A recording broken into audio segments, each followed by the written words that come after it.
Hello dear student, welcome to Saraswati Dham online classes. Last video में हमने discuss किया था टेक्सोनोमिक कैटेगरीज, टेक्सोनोमिक हायरार्की और सफिक्स फॉर टेक्सोनोमिक कैटेगरीज के बारे में। आज हम डिस्कस कर रहे हैं types of taxonomy and history of taxonomy. जिस प्रकार हमने आर्टिफिशियल, रेशनल, नेचुरल, इकोनॉमिक जो क्लासिफिकेशन था प्लांट्स का, उसमें हमने डिस्कस किया था कि आर्टिफिशियल क्लासिफिकेशन है वो मॉर्फोलॉजिकल कैरेक्टर्स पर बेस्ड है। नेचुरल क्लासिफिकेशन जो है वो कंप्लीट जो प्लांट कैरेक्टर्स है उस पर बेस्ड है। इसी के बेस पर जो टेक्सोनोमी होती है वो क्या होती है, डिफरेंट टाइप्स की होती है। जैसे हम बात करते हैं फर्स्ट टाइप के बारे में, तो फर्स्ट टाइप होता है alpha taxonomy. Alpha taxonomy, alpha taxonomy जो है it is based on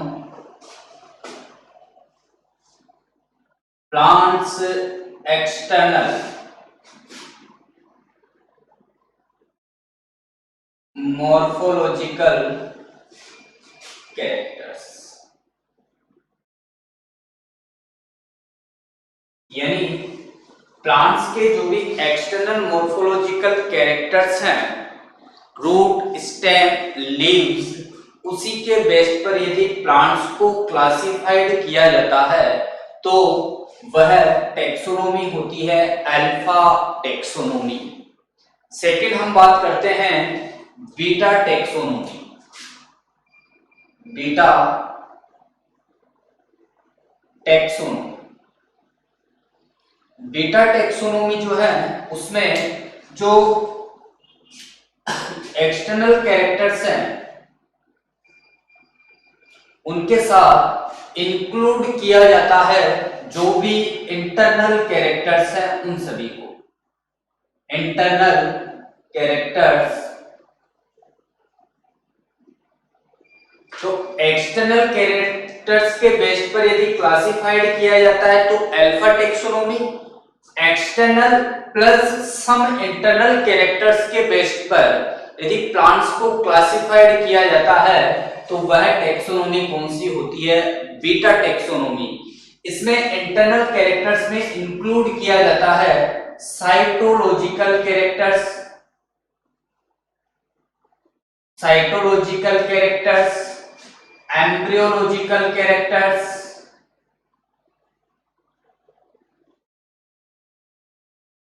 in सभी को क्या किया जाता है, इसमें इंक्लूड किया जाता है। तीसरी टेक्सोनोमी के बारे में बात करें, इसके थर्ड टाइप्स के बारे में, तो ओमेगा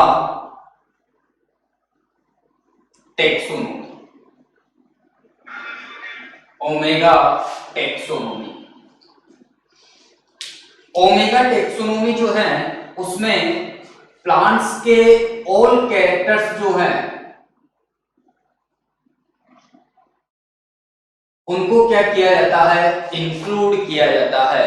तो it is based on all characters of plant. All characters में हम बात करें एक्सटर्नल कैरेक्टर्स भी, इंटरनल कैरेक्टर्स भी, साइटोलॉजिकल कैरेक्टर्स भी, और जो केमिकल कैरेक्टर्स है वो भी, कैरियो कैरेक्टर्स यानी न्यूक्लियस, क्रोमोसोम्स, सभी यदि कैरेक्टर्स को इंक्लूड करके यदि प्लांट्स को क्लासिफाइड किया जाता है तो वह टेक्सोनोमी होती है ओमेगा टेक्सोनोमी। तो इस प्रकार टाइप्स जो है टेक्सोनोमी के उनमें मेनली तीन टाइप होते हैं। Alpha taxonomy based only for external characters of plant, beta taxonomy external plus some internal characters, and omega all characters of plants. इसके अलावा टेक्सोनोमी के कुछ टाइप्स और हैं, जैसे हम बात करते हैं साइटो टेक्सोनोमी। साइटो टेक्सोनोमी, जब टेक्सोनोमी में हम साइटोलॉजिकल कैरेक्टर्स हैं, जैसे सेल टाइप्स के बारे में बात करें, प्रोकैरियोट्स है, यूकैरियोट्स है। इसके अलावा उनमें ऑटोट्रोपस, हेटेरोट्रोपस प्रकार का न्यूट्रिशन होता है। उनमें न्यूक्लियर मेम्ब्रेन के बारे में बात करें, न्यूक्लियस के बारे में बात करें, क्रोमोसोम्स के बारे में बात करें, तो इस प्रकार यदि जब use the cytological characters of plant in classification,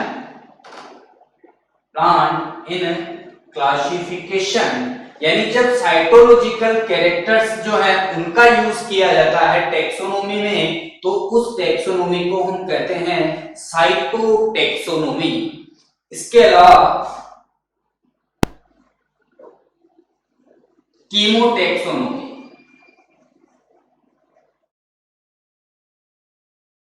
कीमोटेक्सोनोमी and last कैरियोटेक्सोनोमी। कैरियोटेक्सोनोमी cytological characters का यूज करते हैं तो उसे साइटोटेक्सोनोमी कहते हैं। इसी प्रकार हम बात करें केमिकल कैरेक्टर्स का यूज किया जाता है।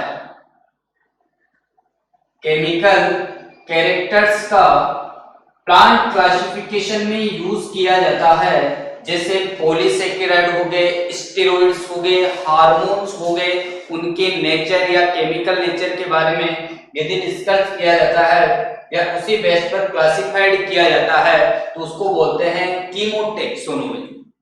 और लास्ट कैरियोटेक्सोनोमी। कैरियोटेक्सोनोमी में न्यूक्लियस और क्रोमोसोम जो है उनकी स्ट्रक्चर, उनके फंक्शन, इसी के बेस पर यदि प्लांट्स को क्लासिफाइड किया जाता है तो वह टेक्सोनोमी होती है कैरियोटेक्सोनोमी। तो on the base of characters, nucleus and chromosomes, nucleus and chromosomes, इस प्रकार से टेक्सोनोमी जो होती है उसके टाइप्स में फर्स्ट ऑफ अल्फा टेक्सोनोमी, जिसमें प्लांट्स के एक्सटर्नल कैरेक्टर्स, दूसरी बीटा टेक्सोनोमी जिसमें external plus internal characters, omega all characters, cytotaxonomy cytological characters का यूज किया जाता है प्लांट क्लासिफिकेशन में, कीमोटेक्सोनोमी केमिकल कैरेक्टर्स का यूज किया जाता है प्लांट क्लासिफिकेशन में, और लास्ट ऑफ कैरियोटेक्सोनोमी जिसमें क्रोमोसोम और न्यूक्लियस जो है उनके बेस पर यदि प्लांट्स को क्लासिफाइड किया जाता है तो उसको बोलते हैं कैरियोटेक्सोनोमी। अब बात करते हैं नेक्स्ट टॉपिक के बारे में, history of taxonomy. History of taxonomy.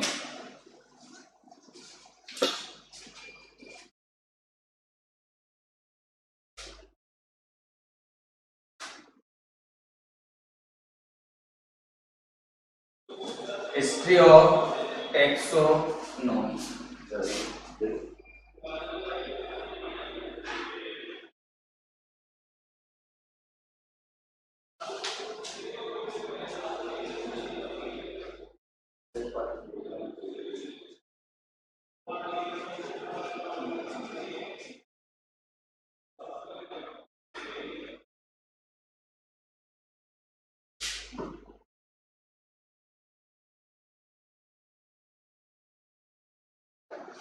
देखो टेक्सोनोमी जो है उसमें अलग अलग साइंटिस्ट जो है उन्होंने अलग अलग कार्य की और प्लांट्स को क्लासिफाइड करने के लिए अलग अलग थ्योरीज जो है वो दी।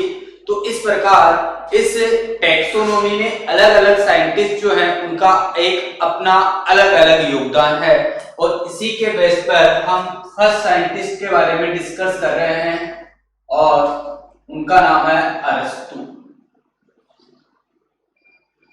अरस्तु जो साइंटिस्ट है उन्हें father of botany and father of zoology भी कहा जाता है। क्योंकि इन्होंने father of biology and father of zoology, यानी इन्होंने एनिमल जो है उनको सबसे पहले क्लासिफाइड किया गया, और जो बायोलॉजी में प्लांट्स और एनिमल जो हैं उन पर सबसे ज्यादा जो डिस्कवर के बारे में हम बात करें तो वो किसने की थी? अरस्तु ने की थी। इसी कारण इन्हें father of biology and father of zoology, father of biology and father of zoology. Second scientist के बारे में डिस्कस करें तो सेकंड साइंटिस्ट है Theophrastus.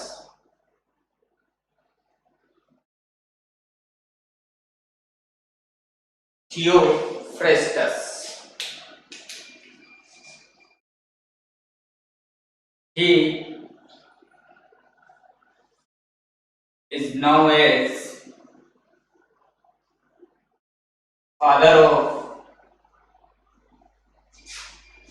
botany and father of ancient plant taxonomy, ancient plant taxonomy। यानी जो थियोफ्रेस्टस साइंटिस्ट है उन्हें फादर ऑफ बॉटनी यानी प्लांट्स पर सबसे ज्यादा एक्सपेरिमेंट या डिस्कवर के बारे में बात करें तो थियोफ्रेस्टस ने की थी, इसी कारण इन्हें फादर ऑफ बॉटनी, और सबसे पहले प्लांट्स को क्लासिफाइड किया था वो थे थियोफ्रेस्टस, इसी कारण इन्हें एंसेंट प्लांट टैक्सोनॉमी के फादर भी कहा जाता है। यानी प्राचीन पादप वर्गीकी जो है उनके जनक भी थियोफ्रेस्टस को कहा जाता है। नेक्स्ट हम बात करते हैं इन्हीं के बारे में। तो इन्होंने अलग अलग समय पर अलग अलग बुक्स है उनका पब्लिकेशन किया, जिसमें फर्स्ट बुक है इनकी Historia plantarum, Historia plantarum.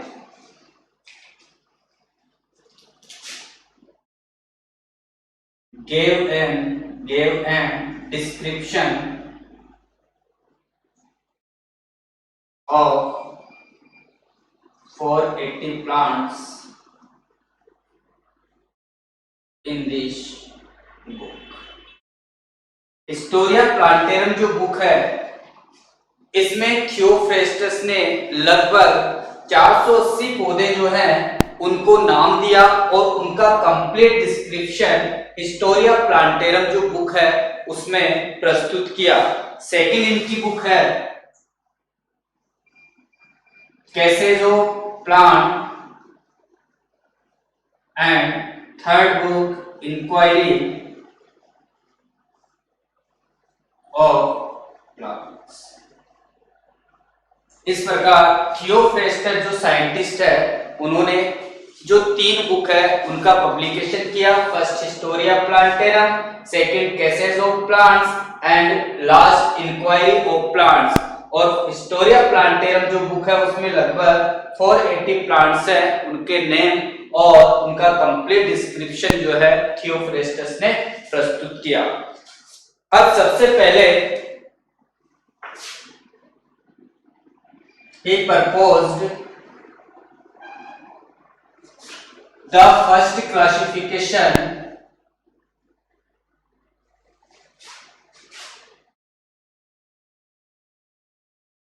of plant kingdom,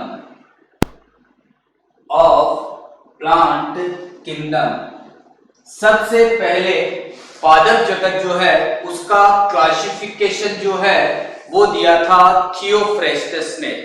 इन्होंने जो ग्रोथ हैबिटेट है उसके बेस्ड पर प्लांट जो है उनको 4 ग्रुप में क्या किया, डिवाइड किया।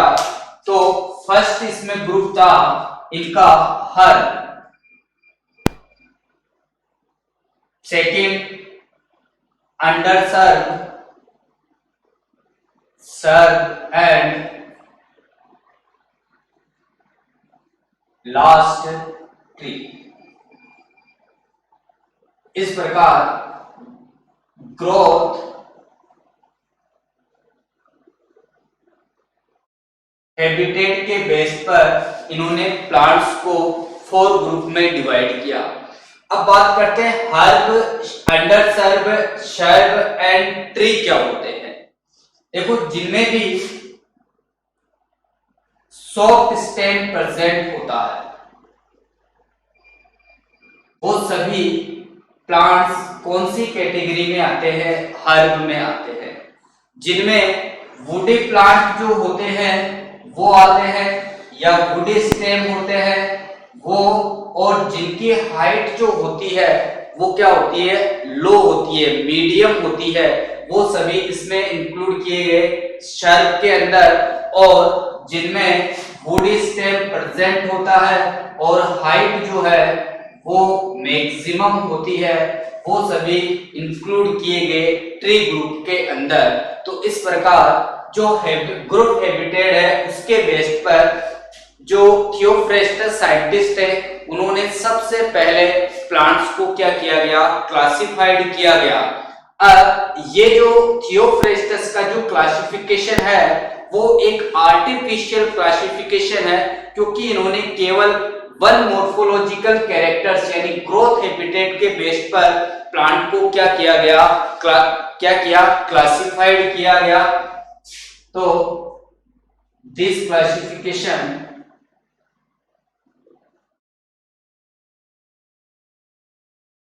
is artificial.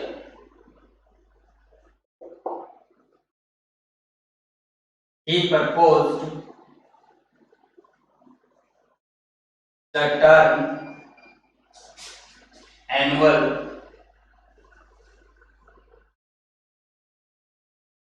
biennial and perennial. Theophrastus ने first time annual, biennial and perennial जो टर्म है वो प्रपोज्ड की, यानी केवल वन सीजन या वन ईयर में अपना लाइफ जो साइकिल है वो कंप्लीट करते हैं, वो प्लांट्स होते हैं एनुअल। 2 सीजन या 2 ईयर में अपना लाइफ साइकिल कंप्लीट करते हैं वो बाइनियल, और मेनी ईयर या मेनी सीजन में क्या अपना लाइफ साइकिल कंप्लीट करते हैं वो सभी प्लांट्स कौन से होते हैं? पेरिनियल। तो इस प्रकार जो थियोफ्रेस्टस साइंटिस्ट है उन्होंने हिस्टोरिया प्लांटेरम, कैसेजो plants and inquiry of plants, ये बुक्स है, इनको पब्लिश किया। और सबसे पहले प्लांट्स जो है उनका क्लासिफिकेशन क्या किया? दिया। और इन्होंने ग्रुप हैबिटेट के बेस पर प्लांट्स को 4 ग्रुप में डिवाइड किया: herb, अंडरसर्ब, shrub and tree, and term annual, biennial and perennial proposed की थियोफ्रेस्टस ने। नेक्स्ट साइंटिस्ट के बारे में हम बात करें तो एपीडे कंडोल।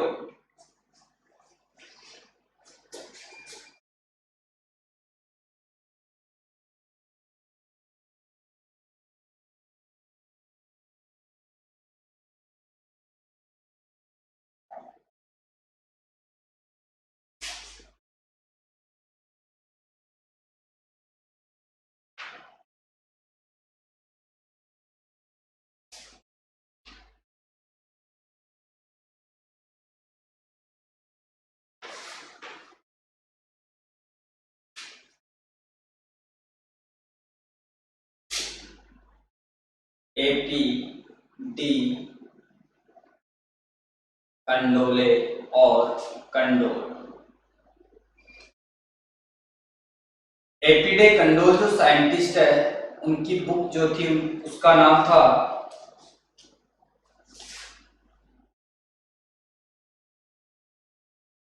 स्टोरीज एलिमेंटेराइन डी ला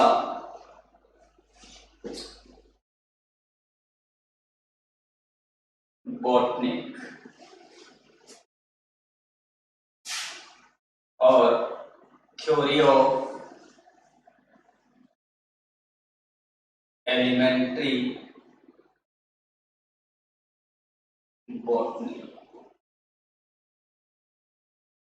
एपिडे कंडोले जो है उनकी बुक का नाम था थ्योरी एलिमेंट्रेराइन डी ला बॉटनी या थ्योरी ऑफ एलिमेंट्री बॉटनी। जो एपिडे कंडोल जो साइंटिस्ट है उन्होंने वेस्कुलर टिश्यू के बेस पर प्लांट्स को 2 ग्रुप में क्या किया, डिवाइड किया। वेस्कुलर टिश्यू यानी जाइलम और फ्लोएम, जिनमें जाइलम और फ्लोएम प्रेजेंट होते हैं उनको ग्रुप में रखा वेस्कुलर, और जिनमें जाइलम और फ्लोएम एब्सेंट होते हैं उनको ग्रुप में रखा सेलुलर और नॉन वेस्कुलर ग्रुप के अंदर, या सेलुलर और नॉन वेस्कुलर प्लांट्स ग्रुप जो है उसमें डिवाइड किया। तो इनके जो क्लासिफिकेशन का जो बेस था वो भी ओनली फॉर वन इंटरनल और मॉर्फोलॉजिकल कैरेक्टर के बेस पे था। तो इनका जो क्लासिफिकेशन है वह भी कौन सा है, आर्टिफिशियल क्लासिफिकेशन कहलाता है। तो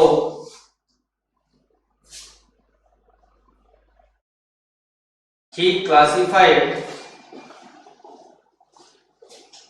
the plant kingdom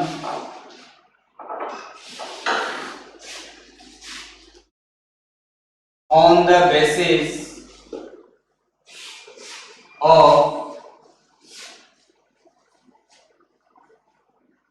vascular tissue, vascular tissue यानी संवहन ऊतक के बेस पर इन्होंने प्लांट्स को 2 ग्रुप्स में क्या किया, डिवाइड किया। फर्स्ट ग्रुप के बारे में हम बात करें तो फर्स्ट ग्रुप है सेल्यूलर और नॉन वेस्कुलर प्लांट्स, और सेकंड ग्रुप के बारे में हम बात करें तो वेस्कुलर प्लांट्स। सेलुलर या नॉन वेस्कुलर प्लांट्स किसे कहेंगे, जिनमें वेस्कुलर टिश्यू यानी xylem and phloem are absent, now as cellular और नॉन वेस्कुलर प्लांट्स। जैसे बात करें हम एग्जांपल्स के तो थेलोफाइटा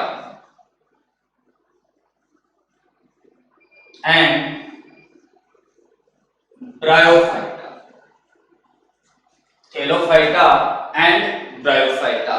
सेकंड हम बात करते हैं वेस्कुलर प्लांट्स के बारे में, यानी vascular tissue, vascular tissues are present, यानी जिनमें जाइलम और फ्लोएम यानी वेस्कुलर टिश्यू जो होते हैं वो प्रेजेंट होते हैं, उन्हें वेस्कुलर प्लांट्स कहते हैं। जैसे हम बात करें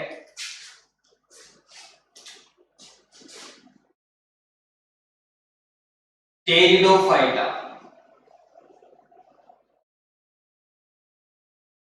जिम्नोस्पर्म और एंड एंजियोस्पर्म्स। तो इस प्रकार एपिडे कंडोले जो साइंटिस्ट है उन्होंने वेस्कुलर टिश्यू के बेस पर प्लांट्स को 2 ग्रुप में क्या किया, क्लासिफाइड किया। फर्स्ट ऑफ सेलुलर और नॉन वेस्कुलर, यानी वेस्कुलर टिश्यू जो होते हैं वो एब्सेंट होते हैं, और सेकंड वेस्कुलर प्लांट्स जिनमें वेस्कुलर टिश्यू यानी जाइलम और फ्लोएम क्या होते हैं, प्रेजेंट होते हैं। नेक्स्ट साइंटिस्ट के बारे में हम बात करें George Bentham and Joseph Dalton Hooker.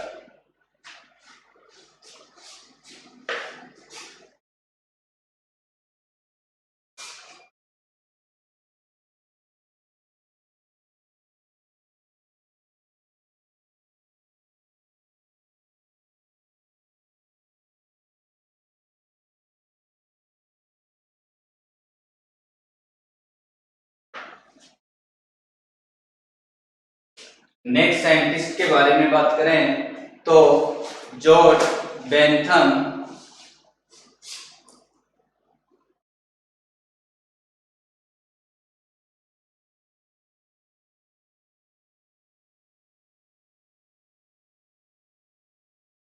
And Joseph Dalton Hooker.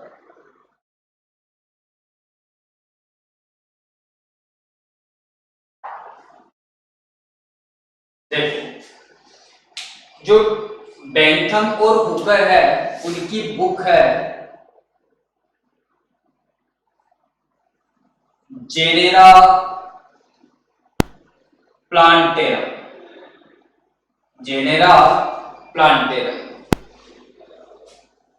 जो बेंथम और हुकर जो साइंटिस्ट है उन्होंने सबसे पहले बिगेस्ट एंड नेचुरल क्लासिफिकेशन जो है प्लांट्स का वह प्रपोज किया था। और इन्होंने स्पर्मेटोफाइट्स या हम बात करें सीड प्लांट्स जो हैं उनको 3 ग्रुप्स में क्या किया, डिवाइड किया। First dicotyledonic, second gymnospermae and third monocotyledonic. तो इस प्रकार सबसे पहला नेचुरल क्लासिफिकेशन या सबसे बिगेस्ट क्लासिफिकेशन किन्होंने पब्लिश किया या प्रपोज किया तो वह साइंटिस्ट थे बेंथम और हुकर। सेकंड हम बात करते हैं वर्ल्ड के अंदर जितने भी बॉटनिकल गार्डन और हर्बेरियम है वो किस क्लासिफिकेशन के बेस पर क्लासिफाइड किए गए हैं या किस क्लासिफिकेशन के बेस पर है, तो वह क्लासिफिकेशन है बेंथम और हुकर क्लासिफिकेशन। नेक्स्ट हम बात करें तो बेंथम और हुकर का जो क्लासिफिकेशन है वो किस पर बेस्ड है, तो बेंथम और हुकर का क्लासिफिकेशन जो है वो फ्लोरल कैरेक्टर्स जो है यानी एम्ब्रियोलॉजी जो है या एम्ब्रियोलॉजिकल कैरेक्टर्स जो है उनके बेस्ड पर क्या है, क्लासिफाइड है। तो इस प्रकार सबसे पहले बात करते हैं बेंथम और हुकर की जो बुक है वो है जेनेरा प्लांटेरम। नेक्स्ट पॉइंट पे चलें, Bentham and Hooker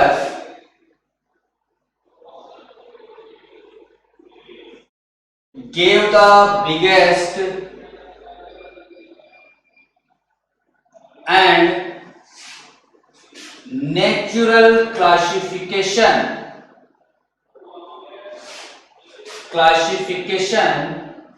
of spermatophytes और सीड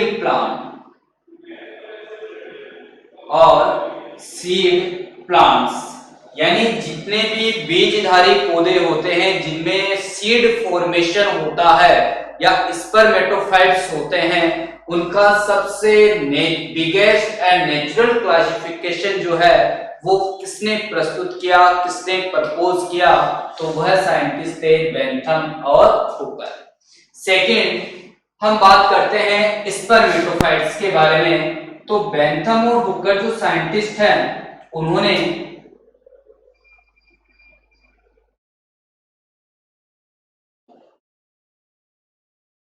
स्पर्मेटोफाइटा और सीड प्लांट्स जो हैं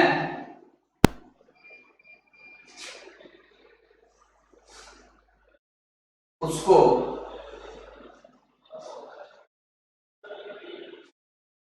तीन क्लासेस में डिवाइड किया। क्लासेस थ्री क्लासेस में डिवाइड किया। देखो, पहली क्लास है इनकी डाइकोटिलिडोनी। सेकंड हम बात करें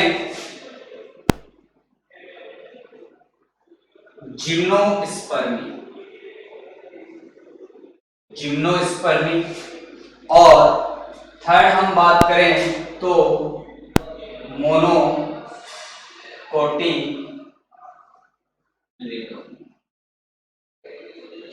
इस प्रकार इन्होंने स्पर्मेटोफाइटा या सीड प्लांट जो है उनकी 202 फैमिलीज को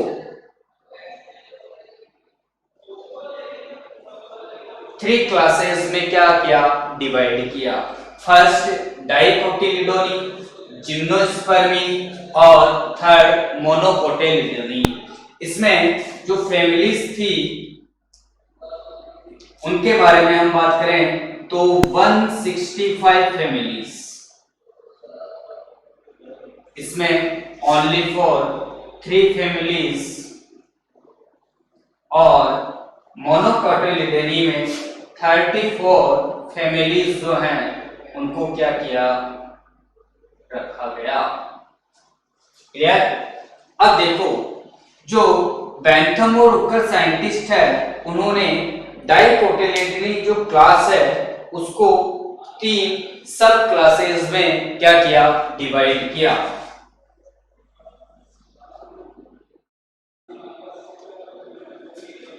फर्स्ट ऑफ पॉलीपिटेली,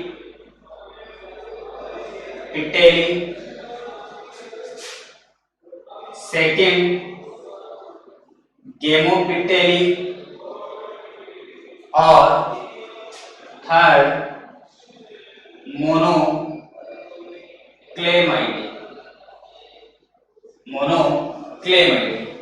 तो इस प्रकार इसकी 165 फैमिलीज जो हैं उनको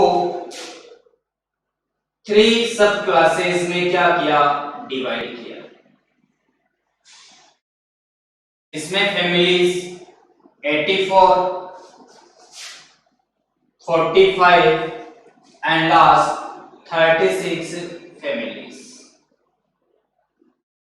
तो इस प्रकार बेंथम और हुकर ने स्पर्मेटोफाइट्स जो हैं उनको 3 क्लासेस में डिवाइड किया, डाइकोटिलिडोनी, जिम्नोस्पर्मी एंड मोनोकोटिलिडोनी।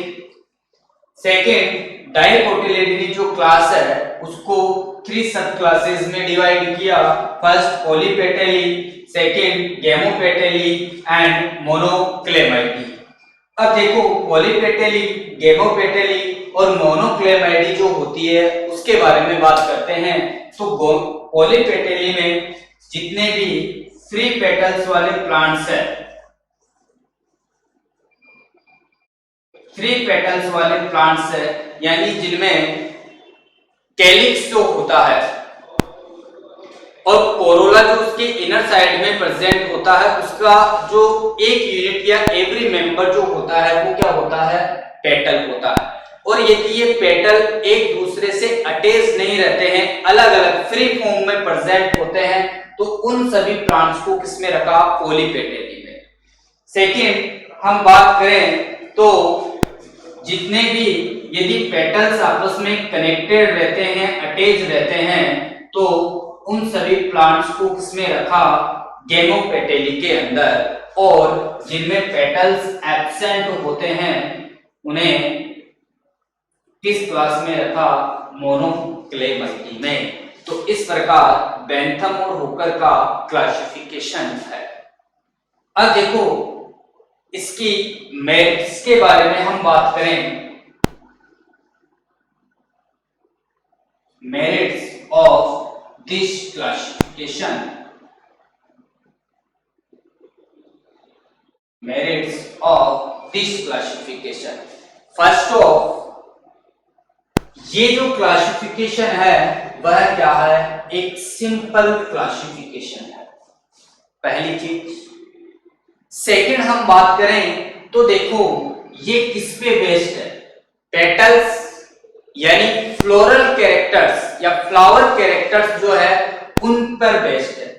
सेकंड नेक्स्ट हम पॉइंट पे बात करें तो ये क्या है, एक सिंपलेस्ट क्लासिफिकेशन है, यानी स्पर्मेटोफाइटा को गेमोपेटेली, डाइकोटिलिडोनी और मोनोकोटिलिडोनी में डिवाइड किया। तो ये क्या है, सिंपल क्लासिफिकेशन है। और सिंपल क्लासिफिकेशन के कारण जो भी हर्बेरियम या बोटनिकल गार्डन्स है वर्ल्ड के, वो सब किस पर बेस्ड है? तो बेंथम और हुकर के क्लासिफिकेशन पर बेस्ड है। तो फर्स्ट मेरिट के बारे में हम बात करें, it is non natural classification. Natural classification. Second, this classification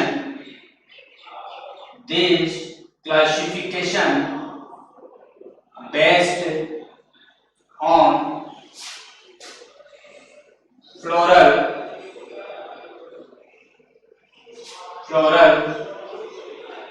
characters of plant. And second, it is simplest classification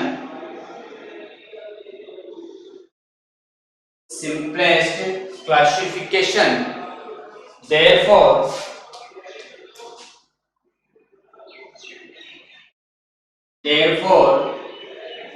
arrangement of plant herbarium and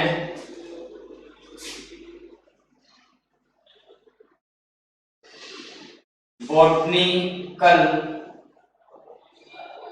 garden of the world based on it।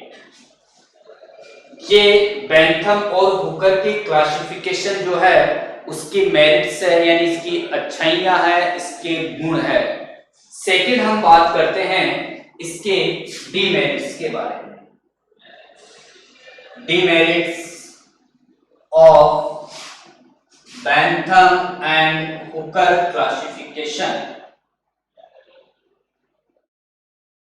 Demerits of Bentham and Hooker classification।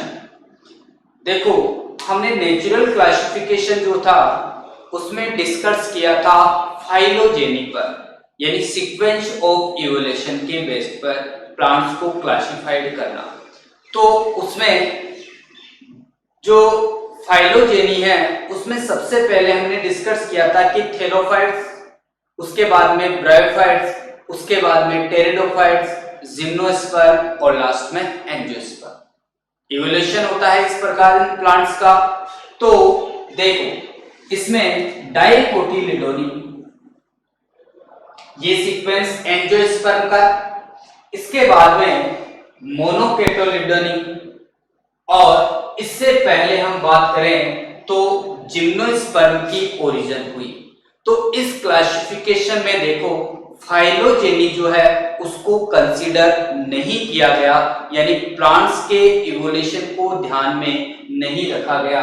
तो इसकी डेमेरिट्स जो है उसमें only for one characters है in this classification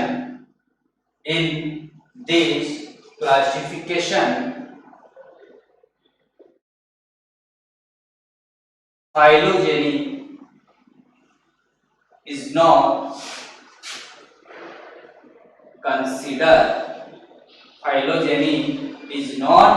considered। तो इसमें जो plants है उनके इवोल्यूशन या सीक्वेंस ऑफ इवोल्यूशन जो है उसको ध्यान में नहीं रखा गया। यानी फाइलोजेनी के बारे में बात करें तो सबसे पहले ओरिजिन थेलोफाइट्स की, ब्रायोफाइट्स की, इसके बाद टेरिडोफाइट्स,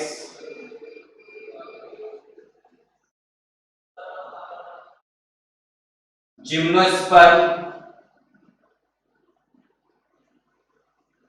और लास्ट एंजियोस्पर्म।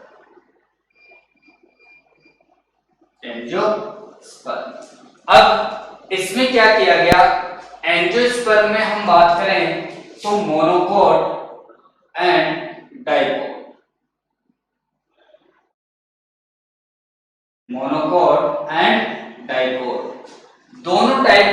प्लांट्स है उनको इंक्लूड किया जाता है। तो फर्स्ट ओरिजिन के बारे में बात करें तो डाइकोट्स की और उसके बाद में मोनोकोट्स की। तो इधर चले हम, डाइकोट्स है फिर इसके बाद में मोनोकोट्स है। इन दोनों के बीच के अंदर किसका है, जिम्नोस्पर्म को रखा गया है। यदि ये सीक्वेंस ऐसे होता, जिम्नोस्पर्मी